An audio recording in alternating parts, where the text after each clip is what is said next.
ಶ್ರೀರಾಮನ ಜೀವನ ಮತ್ತು ಅಂತಿಮ ಕ್ಷಣಗಳು ಭಾರತೀಯ ಸಂಸ್ಕೃತಿಯಲ್ಲಿ ಅತ್ಯಂತ ಮಹತ್ವವುಳ್ಳವು. ಶ್ರೀರಾಮನು ಧರ್ಮದ ಪ್ರತೀಕ, ಸತ್ಯದ ರೂಪಕ ಹಾಗೂ ಆದರ್ಶ ಮಾನವನಾಗಿ ಪೂಜಿಸಲ್ಪಡುತ್ತಾನೆ. ಅವನ ಜೀವನದ ಪ್ರತಿಯೊಂದು ಹಂತವೂ ಮನುಷ್ಯರಿಗೆ ಮಾರ್ಗದರ್ಶನ ನೀಡುತ್ತದೆ.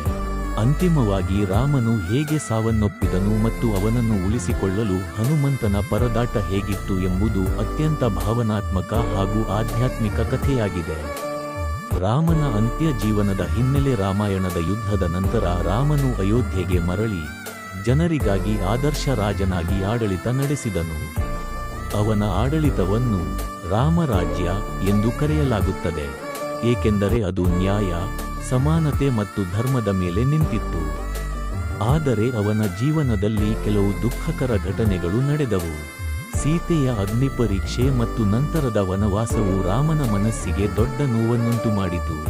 ರಾಮನ ಅಂತ್ಯ ಸಮಯದ ಕುರಿತು ಮುಖ್ಯವಾಗಿ ವಾಲ್ಮೀಕಿ ರಾಮಾಯಣ ಮತ್ತು ಪುರಾಣಗಳಲ್ಲಿ ವಿವರಣೆಗಳಿವೆ.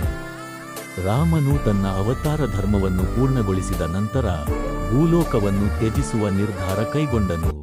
ಇದು ಸಾಮಾನ್ಯ ಮರಣವಲ್ಲ, ದೈವಿಕ ವಿಲೀನವಾಗಿದೆ. ಕಥೆಯ ಪ್ರಕಾರ ಯಮಧರ್ಮರಾಜನು ಬ್ರಾಹ್ಮಣ ರೂಪದಲ್ಲಿ ರಾಮನ ಬಳಿಗೆ ಬಂದನು.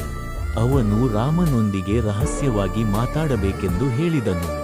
ಆ ಸಮಯದಲ್ಲಿ ರಾಮನು ತನ್ನ ಸಹೋದರ ಲಕ್ಷ್ಮಣನನ್ನು ಬಾಗಿಲಿನ ಕಾವಲುಗಾರನಾಗಿ ನೇಮಿಸಿದನು.